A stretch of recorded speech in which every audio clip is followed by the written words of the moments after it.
Welcome to 16th lecture of video course on tribology. Today's topic is solid and semi-solid lubricants. Solid lubricants were discussed in previous lecture, but mainly on polymer based solid lubricants. Today we will be continuing with the solid lubricant as well as we will cover semi-solid lubricants. Second category in solid lubricant is the metal solids.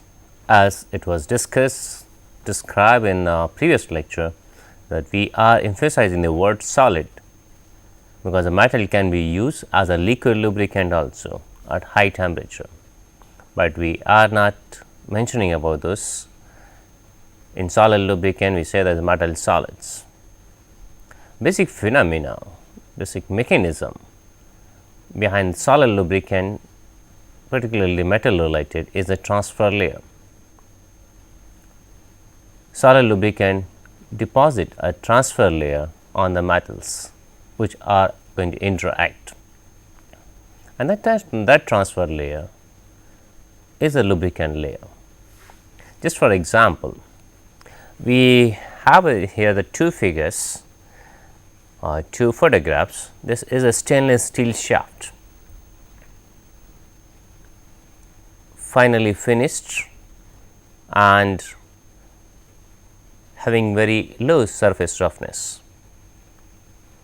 A component which comes in interaction is this carbon graphite seal.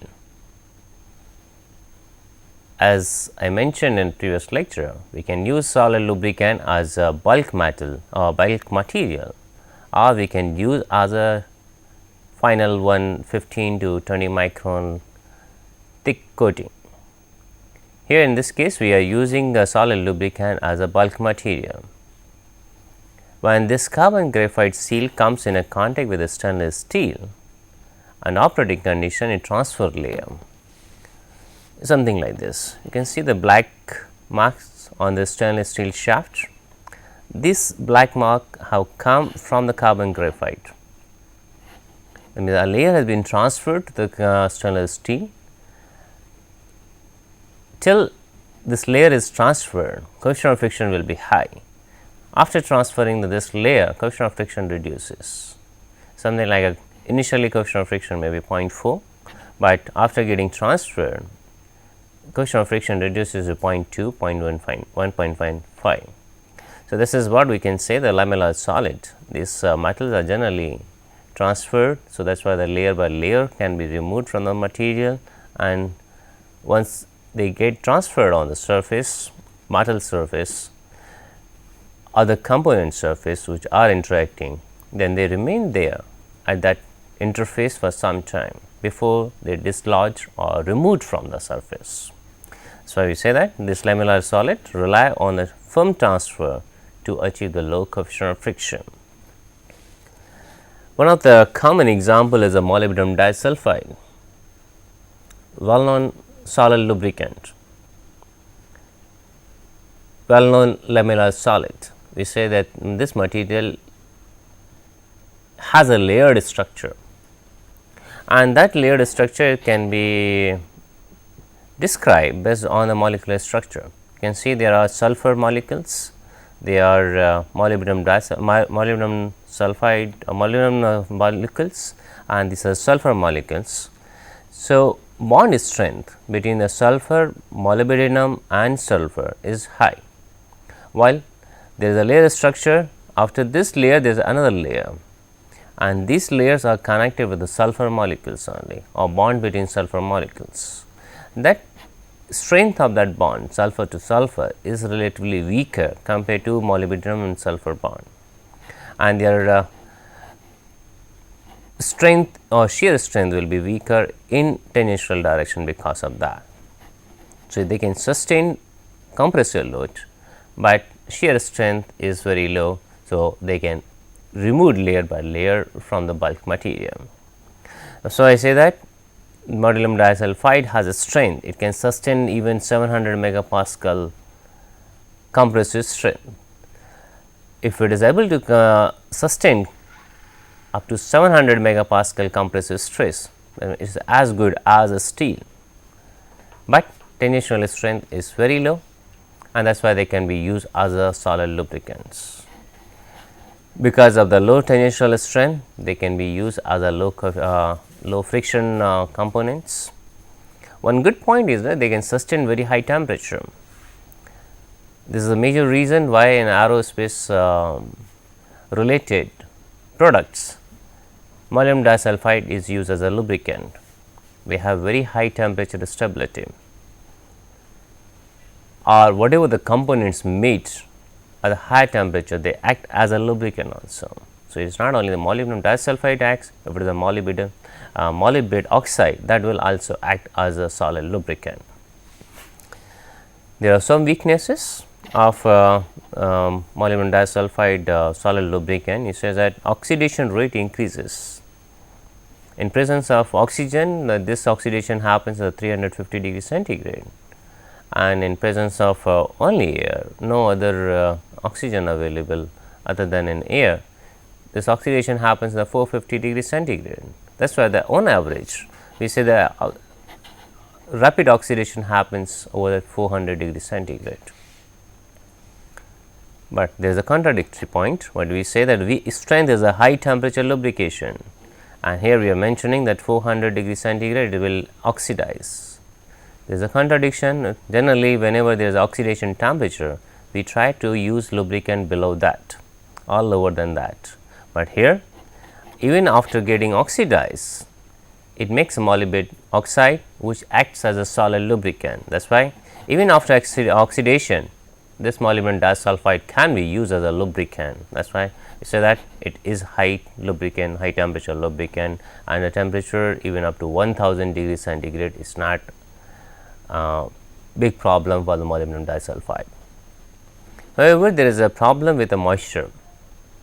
If environment has a lot of moisture, then molybdenum disulfide will not act very strongly or get attached to the surface very strongly. In that situation, it will get dislodged or removed from the surface, and that is a problem for molybdenum disulfide. Access to humidity, we cannot use a molybdenum disulfide as a lubricant. And as a previous slide mentioned, that most of the solid lubricant they work with a transfer layer. Most stable film thickness for the molybdenum disulfide is a 15 microns. If we deposit thickness more than 15 micron, then maybe in a few cycles or few hundred cycles, that layer will thin down to 15 micron. I mean, there is no point to deposit very thick layer of molybdenum disulfide. Does not really work much. However, if the thickness is lesser than 15 micron, naturally the components are while operating life will be slightly lesser than what we get with the 15 micron coating. Couple of more solid lubricant. So, the carbon can act as a solid lubricant. It has a very high temperature, good properties of the high temperature, and that is why they are act as a good lubricant, particularly the high sliding speed. Their temperature stability is even up to 500 to 600 degrees centigrade. However, because of the lack of the ductility, generally they are not very much recommended, but final the good form of the carbon is a graphite, which shows a lamellar structure. That lamellar structure can be utilized as a solid lubricant. That is why we can say graphite acts as a solid lubricant. It has certain strengths, certain weaknesses. The strength is it cannot sustain as high load as a molybdenum disulfide, but it can sustain moderate load. The load generally, or if we express in terms of stress, it can sustain stress up to 275 megapascal. It shows a low coefficient of friction, and it also has a high temperature stability. We say many times temperature stability can go up to 2000 degrees centigrade. They do not disintegrate, they do not change the material properties up to 2000, but there is a oxidation or there is a lack of the moisture, then properties will deteriorate. Major strength of the graphite is a moisture. In presence of moisture, they work very good lubricant, they act as very good lubricant, but if there is no moisture available, then there will be problem, coefficient of friction will increase, maybe say 3 times to 4 times. Another problem with graphite is that they act as a corrosion agent. So, that means it is not this kind of solid lubricant is not good for every solid material. Take a typical example of copper. If we use a copper with a graphite or graphite solid lubricant with a copper, copper will get corrosion because of nature of graphite. Another thing is that in the presence of a vacuum, they start outgassing, they start vaporizing, and then that is a detrimental to the solid lubricants. So, whenever there is a vacuum problem, we know very well polymers cannot be used, graphite cannot be used, we need to use molybdenum disulfide. That is why the most of the aerospace application molybdenum disulfide is used as solid lubricant. This is a typical microstructure shown of the carbon of the graphite.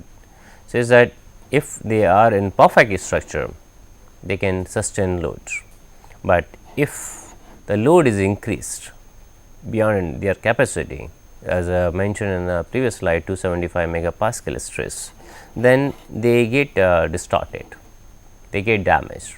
So, the beauty of the lamellar structure is removed in that situation. It will not longer be a lamellar structure, it will be distorted structure. That means, if the load is very high, coefficient of friction will increase drastically because of the distortion of their structure. This diagram shows the bond length. It says that between layer to layer is a 3.35 angstrom, which is a higher compared to within a layer, that which is around 1.42 angstrom. The longer the bond length, they can act as a layer structure, and one layer can slide on other layer. We did a good number of experiments on a carbon graphite material and figure out carbon graphite really requires moisture to act as good lubricant, but how much moisture? So, what we did, we used one rotary joint filled with the water. So, this is a rotary joint I am showing here. It has seals, is a primary seal, is a secondary seal, both are carbon graphite seals, and this material is a stainless steel. We are using a stainless steel, so that the water is not going to corrode this surface. Stainless steel is resistance against the corrosion or against the rust. And there is a spring action, spring is shown with this structure, this hole, this O-shaped figures. Then when we fill it with a complete water and try to find out the coefficient of friction between stainless steel and carbon graphite, it reaches even to 0.4, 0.5. But if we reduce this and just allow some moisture to be made, water here, you can see here the water level is almost negligible, only a small tip of a stainless steel is dipped in water. What will happen in this situation, level of availability of moisture between the interface carbon graphite and stainless interface is reasonably low, and we find the coefficient of friction is very low, in this case is equivalent to 0.15. If we do not use a moisture at all and run this structure or this unit at 100 degrees centigrade, we find high coefficient of friction almost 0.25. So, moisture is necessary for carbon graphite, but too much moisture is more problematic. At a very high level of moisture, they get more and more wear rate, because layer formation or transfer of the layer on the stainless steel is very high, and thicker the layer, brittle will be the structure, it will get damaged immediately, will get in wear debris immediately. So, First is that rate of the transformation is high, and that the deformation or dislodging of that transfer layer is high, and because of that there is a high wear rate, as well as coefficient of friction is also reasonably high in this situation overall. So, we can say that maximum wear occurs under complete water environment, when water environment too much water is present. That means, we should not use too much water, and minimum wear occurs under the vapor lubrication, when there is just sufficient moisture available, which makes a water vapor, and then they act as a gaseous lubricant. So, that is a situation with the carbon graphite. Now, if we try to summarize a carbon graphite or graphite structure, what we say? They have a high thermal stability even up to 2000 degrees centigrade, but there is a limitation. First thing is the moisture will not remain there, water vapor will not remain there at a high temperature, and because of that coefficient of friction will increase, wear rate will increase because of that. So, there is a practical difficulty, practical limitation on carbon graphite. There is another good point is that this low coefficient of friction basically depends on the moisture, and some experiments done in the lab indicates that, and when there was analysis of a component failed during the World War II, it was indicated there clearly at a high altitude, generally electric motor brushes, carbon graphite is used to make electric brushes, they failed, and after doing a research, doing analysis, it was figured out that adsorbed layer of water vapor, which was supposed to lubricate effectively, was lost from the surface. That is why there was a high coefficient of friction and high wear rate during World War II in equipments which were used. As I mentioned, it corrodes the surface, as it has a potential of plus 0.25 volts. Whenever materials have this kind of potential, they will corrode the few material surfaces, and that is why I say that it will cause a galvanic corrosion of copper alloy and to some extent stainless steel, but in presence of say salt which is available, or some sort of acid environment. Last solid lubricant what we are discussing in present lecture is based on ceramics.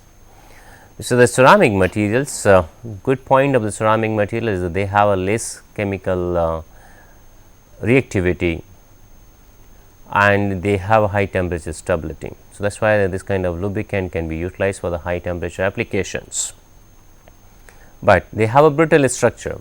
That is why we say that the coating thickness should not be more than 0.5 mm. More than this thickness, then there will be a fragmentation, fracture of that layer because of the brittle structure, and we should not use that. Now, to deposit this kind of a coating, we have special techniques available. First and cheapest technique is the plasma spring. Detonation gun is another one, and finally is the electrolytic deposition. It is more like a dipping coating. Coating is deposited by dipping that substance, making the electrode connections. When coming to the detonation gun, we use a high velocity to impart kinetic energy to the surface and give some sort of penetration or diffusion mechanism, so that coating remains in contact with the material which require coating. Plasma spring is generally high temperature coating.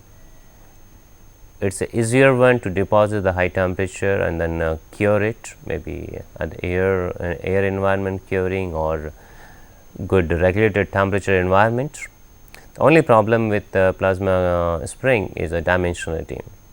There is a possibility of change in dimension. So, we need to, after doing this kind of coating, we need to do a super finishing operation on those components. and these coatings are now well known for as a wear resistance compared to the friction reduction, compared to the lubrication.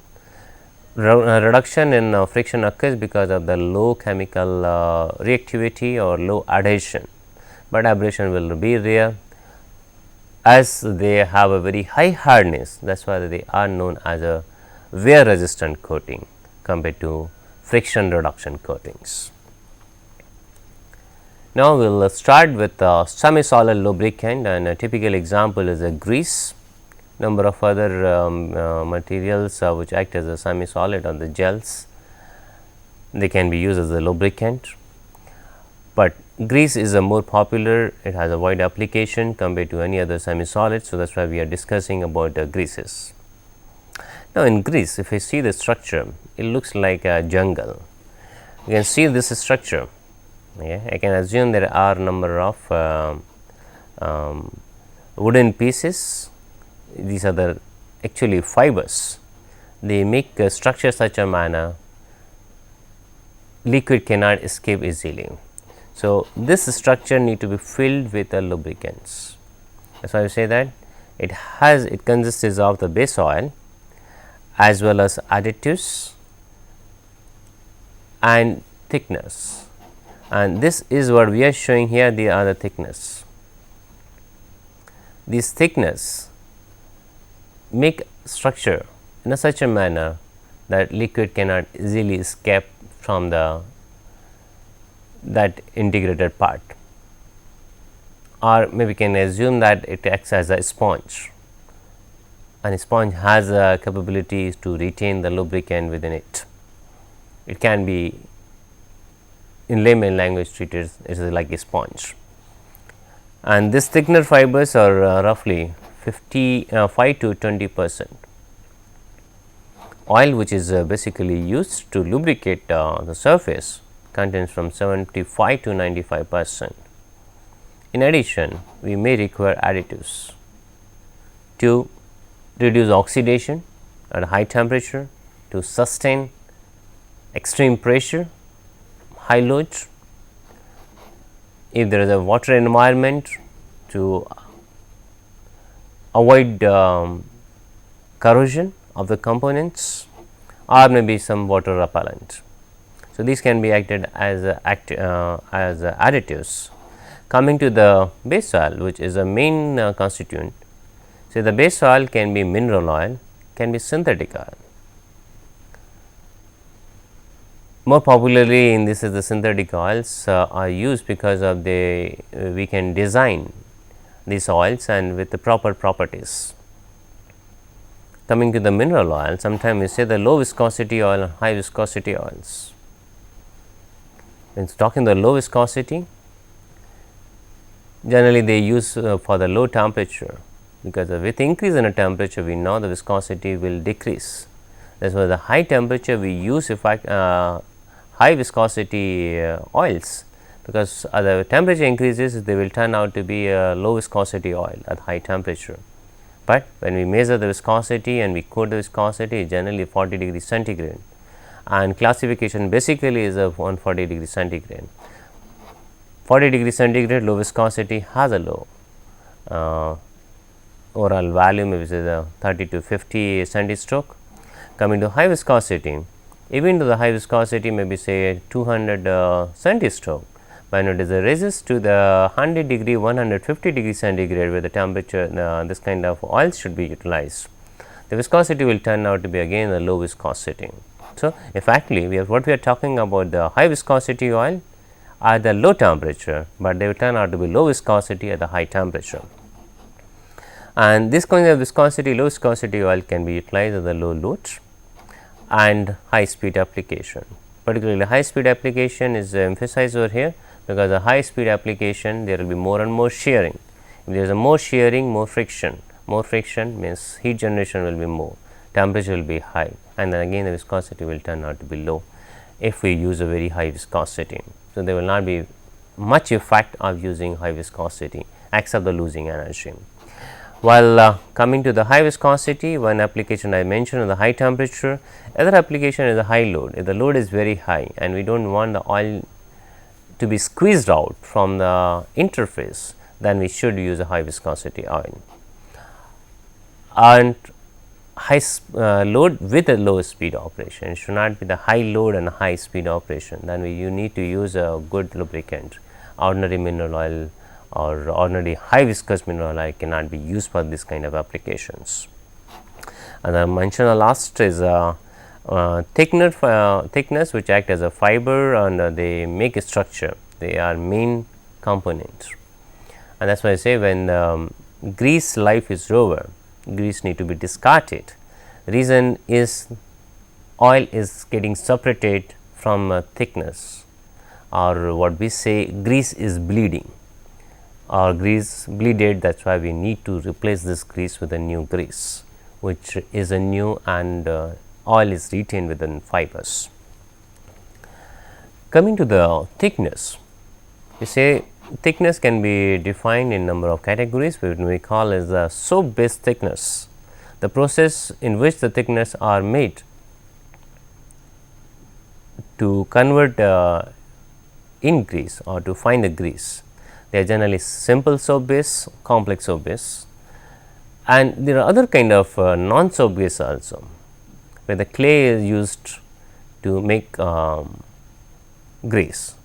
However, the soap based greases are more popular or most commonly used unless we require a high temperature application or severe load applications.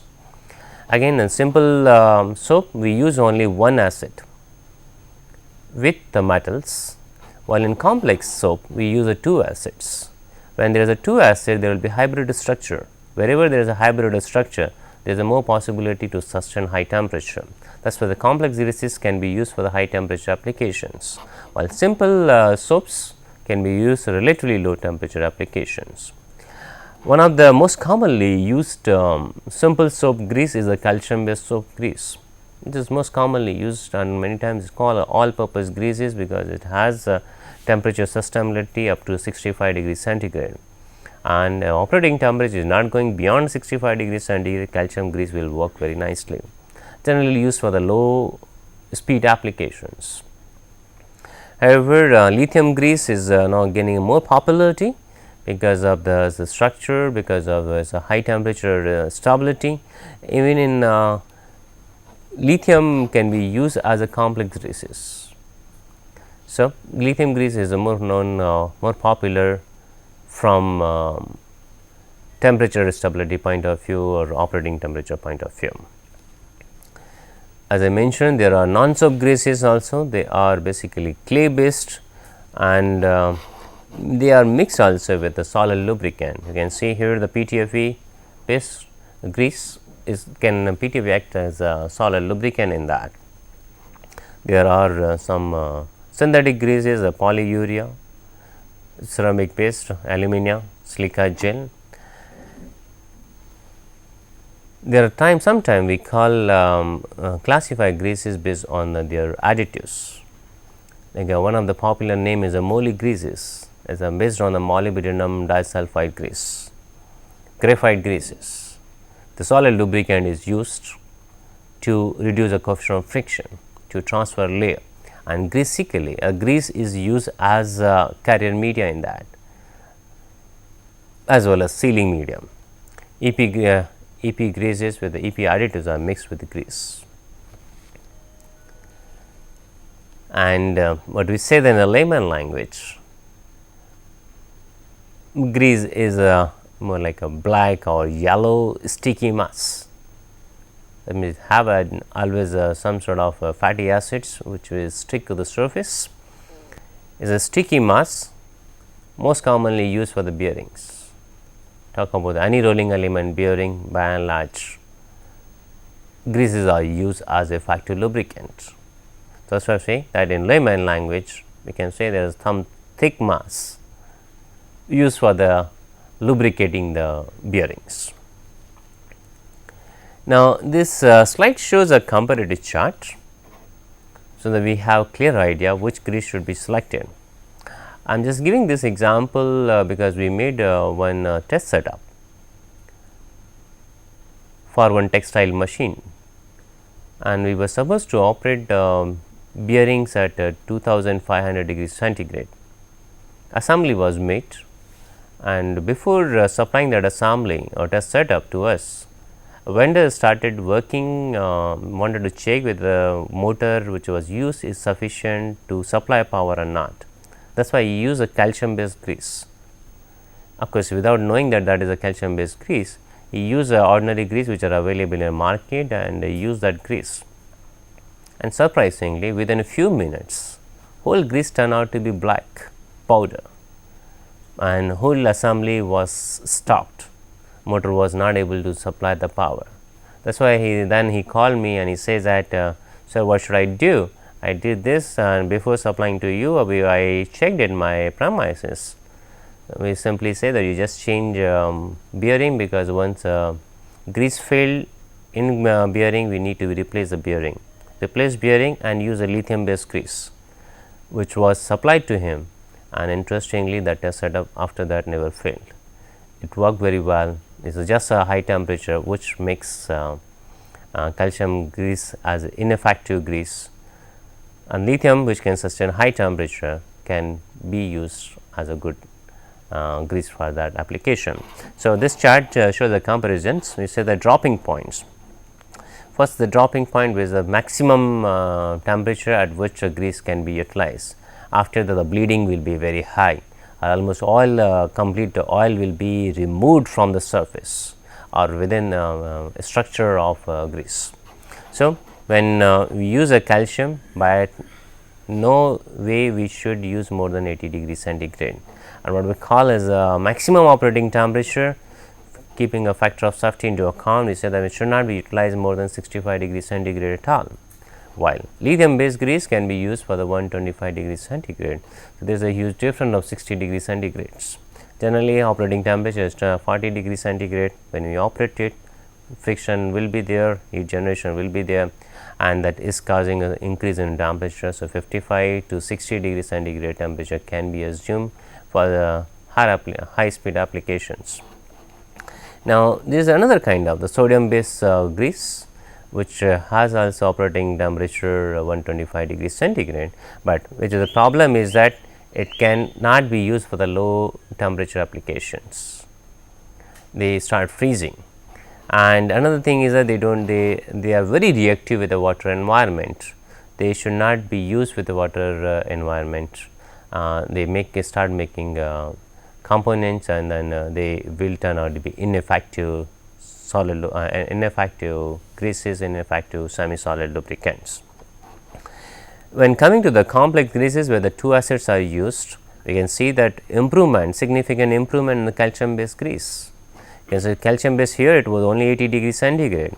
When we use with the two acids, then it can sustain maximum temperature, or so that the bleeding starts at 260 degrees centigrade. Of course, maximum operating temperature is still restricted to 150 degrees centigrade, but still that is temperature is far above than the 65 degrees centigrade temperature. Even lithium based grease is also 125. So, what we can say, the complex greases when it is made, it gives a maximum advantage to the calcium based greases. It does not give that much advantage to the lithium based grease. You can see the lithium based grease with a complex structure, the two acids which require the more manufacturing steps, is 160 degrees centigrade, while here it is 125 degrees centigrade. So, improvement in this operating temperature is not very high, right. And of course, with all other parameters, they are working fine and they show the good resistance, good performance. Coming to the clay based, so the polyurea based, we can see that is all as good as complex greases.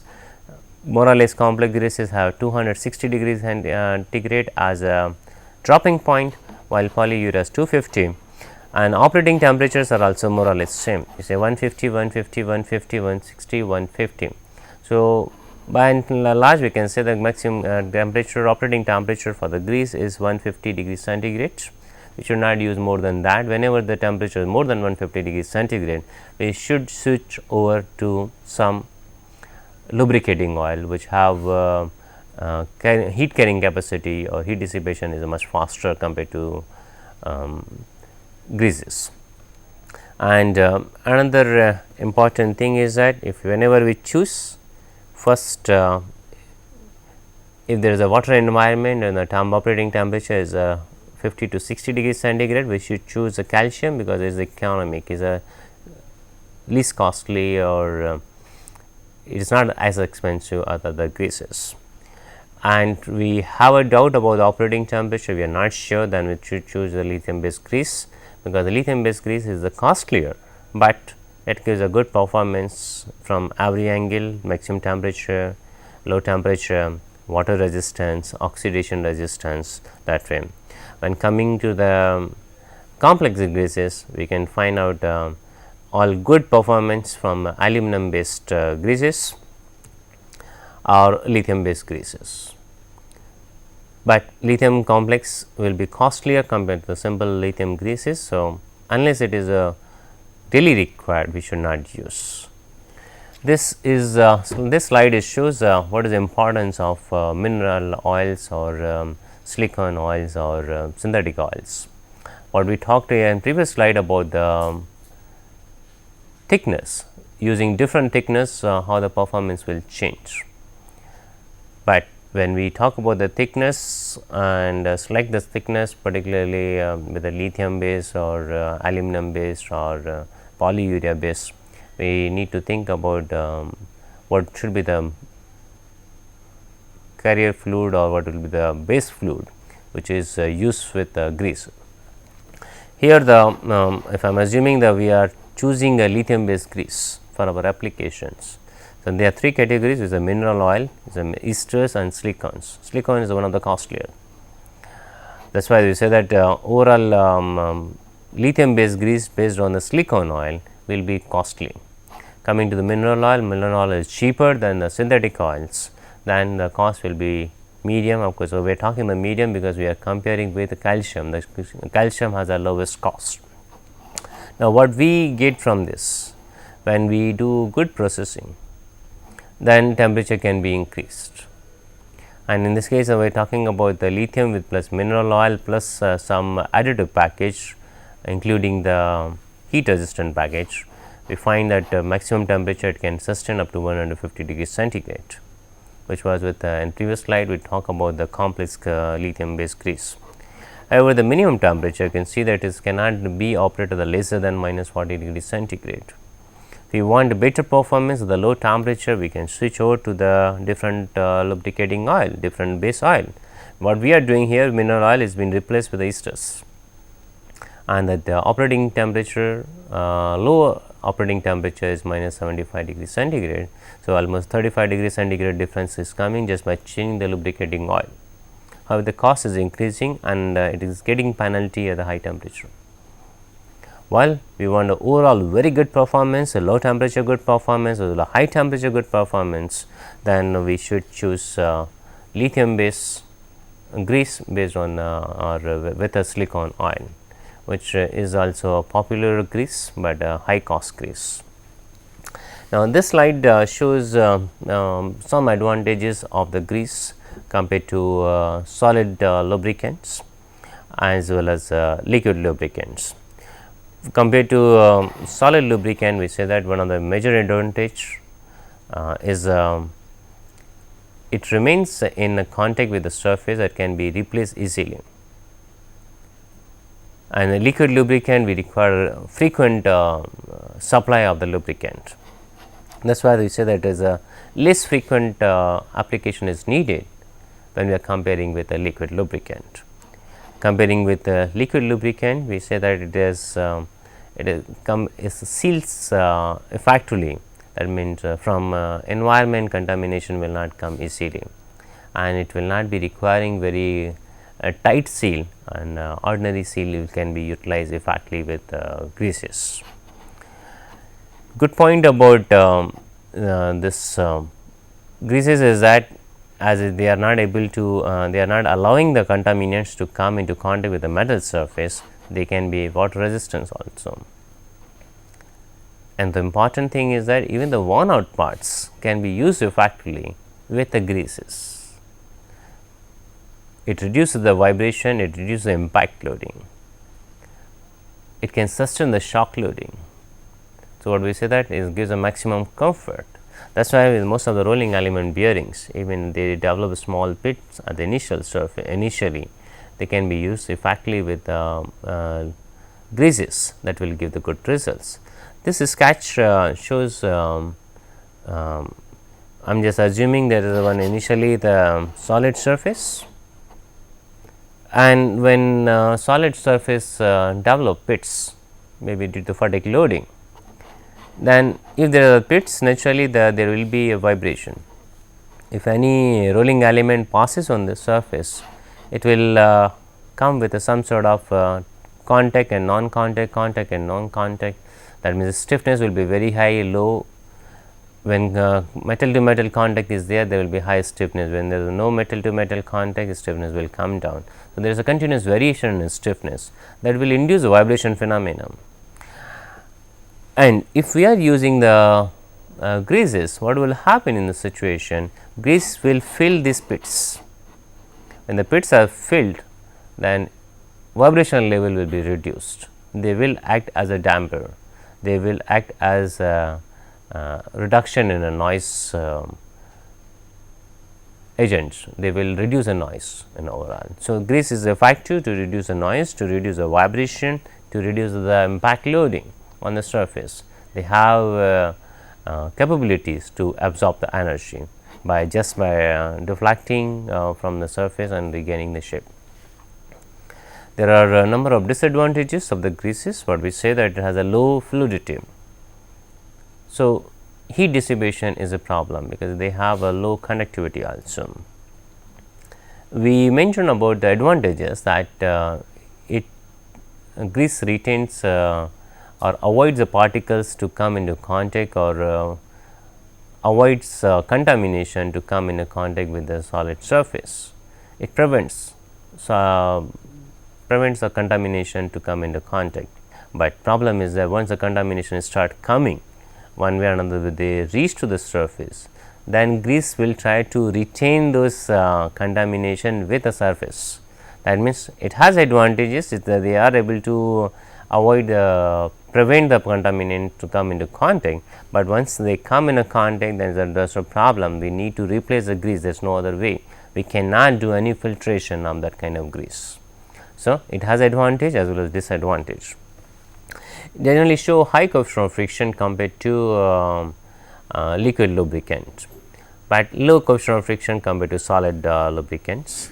Now, as I mentioned, it shows a high coefficient of friction, but a few experiments indicate not necessary high coefficient of friction is done or is achieved by the using grease as a lubricant.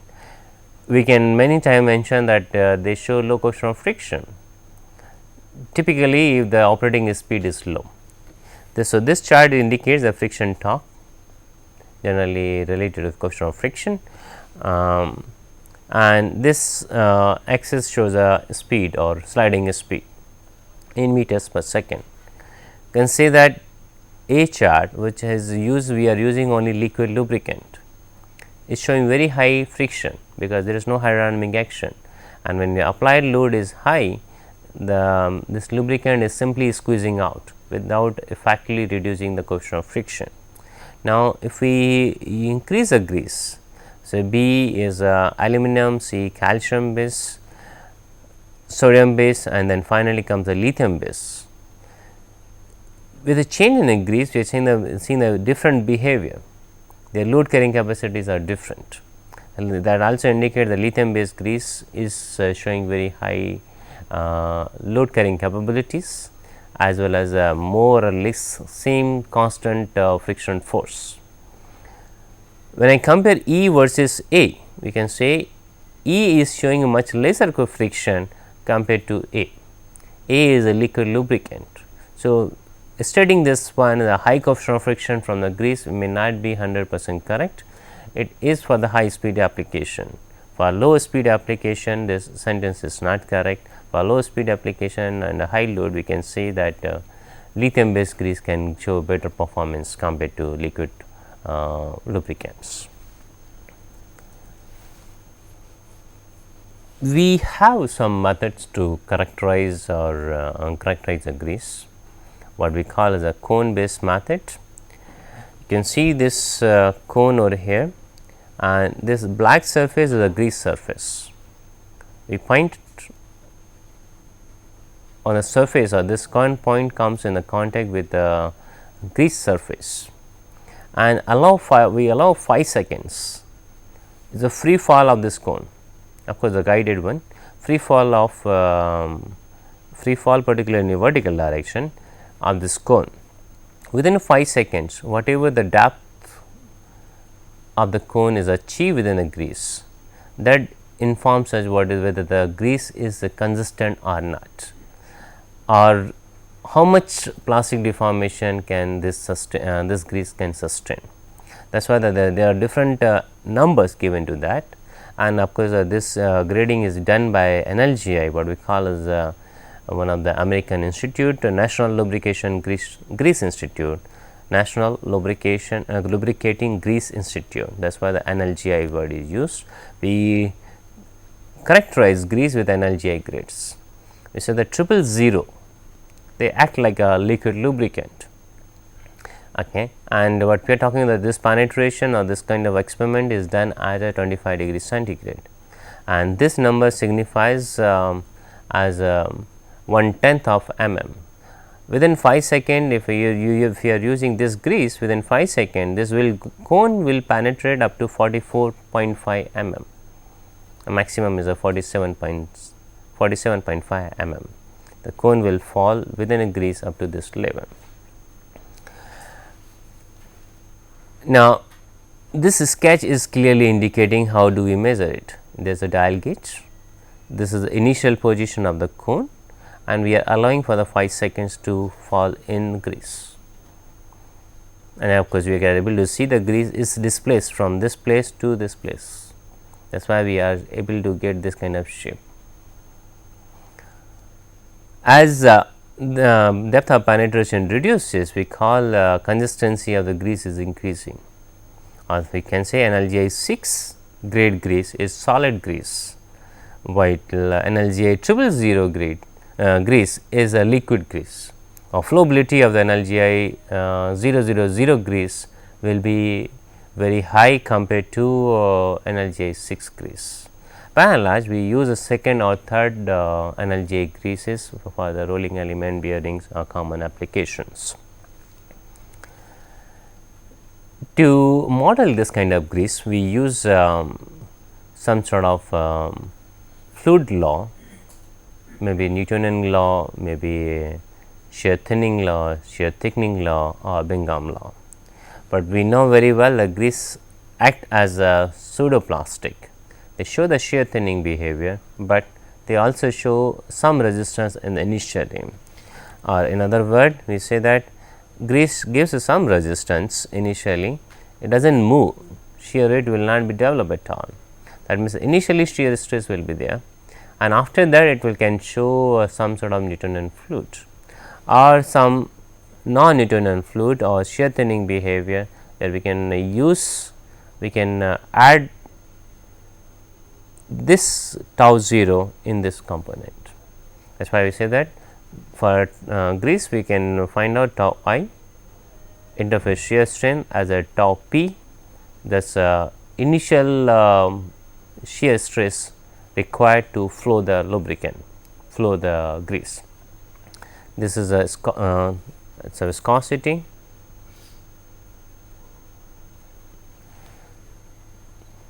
This is a viscosity over here, and this is the velocity gradient. This is another constant, which is that n is lesser than 1 is a shear thinning, n is greater than 1 is a shear thickening.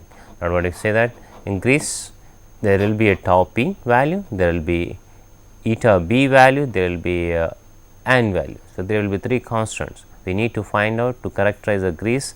Effectively, we need to find out 3 parameters tau p, n b, and n. That is why they say that initially to define tau p we required some initially shear force. So, the viscosity of grease drops and approaches to the flowability of a liquid. To give more emphasis on grease characterization, I can take the same example which we took in the previous lecture when we defined the viscosity. There is always a one moving surface, a stationary surface, and grease also shows a similar kind of layer structure, can be removed layer by layer. Now, to find out initially tau 0, because we mentioned about relation tau p, to find out the initially tau p, we need to experiment this in a rheometer.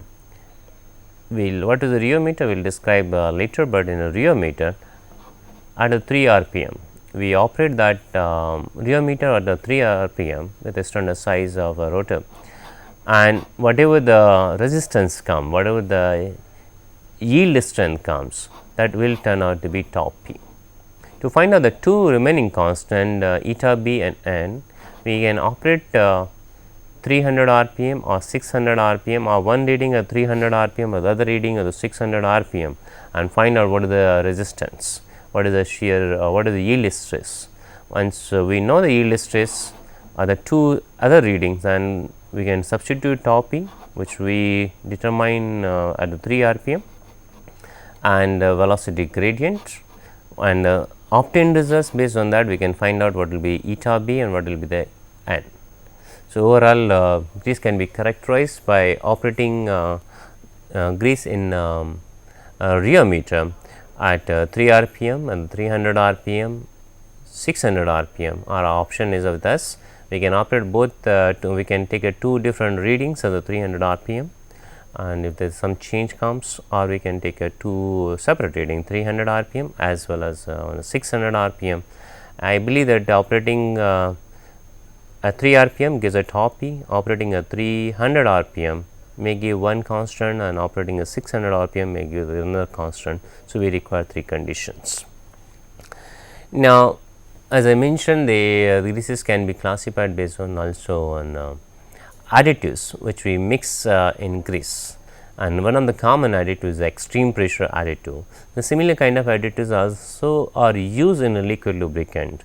When we discuss with the liquid lubricant additives, when this kind of a topic will be same, and that is why I am describing only in one topic, that is extreme pressure additives for the grease. They remain same for the liquid also. You can see how they act. They are basically boundary agents. They chemically act with the surface, they corrode the surface, make a very thin layer on the surface. That corrosion is done purposefully, that is why we call that as a sacrificial layer. The sacrificial layer is made immediately, and to avoid future corrosion or future deterioration of that surface. So, they act as a wear resistant layer. So, I say that chemically this kind of additives, they chemically react with the sliding metal surface to form films which are insoluble. Mind it, these additives are soluble in lubricant, but they make coating on the metal surface which is insoluble. That is a very good action of the extreme pressure additives. So, I say that these additives are soluble, they are soluble compound of the sulfur, chloride, or which is a chlorine, and phosphorus. And the most commonly used additives based on the metal and chlorine, phosphorus, and sulfur are TCP and dibenzyl disulfide, and this is most commonly used in engine oil, what we call as ZDDP. So, zinc dialkyl thiophosphate. I mean, it has a phosphate, it has a zinc also. Zinc is one of the very good anti-wear additive metal, right. The chemical structure is also shown over here. They have a bond over here which can act with the surface and make complete this additives attached to the surface also, but there will be with the chemical action, there will not be only the physical action. Boundary additives generally use a polar end to get attracted to the surface and make a bond, while in this case they have bonds which play with the metal surface, and then this bond makes chemical or react with the chemically with the metal surface. There are some friction modifiers which are used with greases, and we are mentioning again this topic in greases, reason being they are same lubricants, the same lubricant additive which will be discussed again in should be discussed again in liquid lubricant, but I want to just restrict on only in one of this topic, either grease or liquid. So, I am just using 2 additives in grease and one few more in liquid lubricant. Now, when we use the friction modifiers, we say that they increase the film thickness or they increase the film strength to avoid surface to surface contact. Major purpose of using this kind of modifier is to increase the film strength. So, that that film or that coating is able to sustain more load, and possibly then they should provide some cushioning effect also. So, that the 2 surfaces remain without much contact.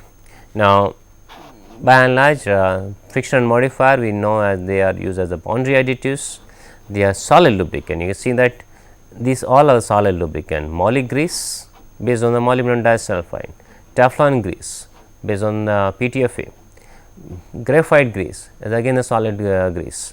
So, these are used with this kind of greases, and one of the experimental leading which we have is based does indicate what is the effectiveness of a grease when we mix with graphite. So, when the graphite is not mixed at all, the well load limit is 160 kilogram, and various scars which we do experiments with experiment on pin on disc, we find this kind of scars, that is a 0.6 mm is one. When percentage of the carbon this graphite is increasing, we are able to see that it reaches to a 1 mature stage 225 kilogram, which is a significantly higher compared to 160, and scar is also coming down. So, this is the beauty of graphite. With this I am trying to close this lecture. We will continue on the lubricant in our next lecture. Thank you. Thanks for your attention.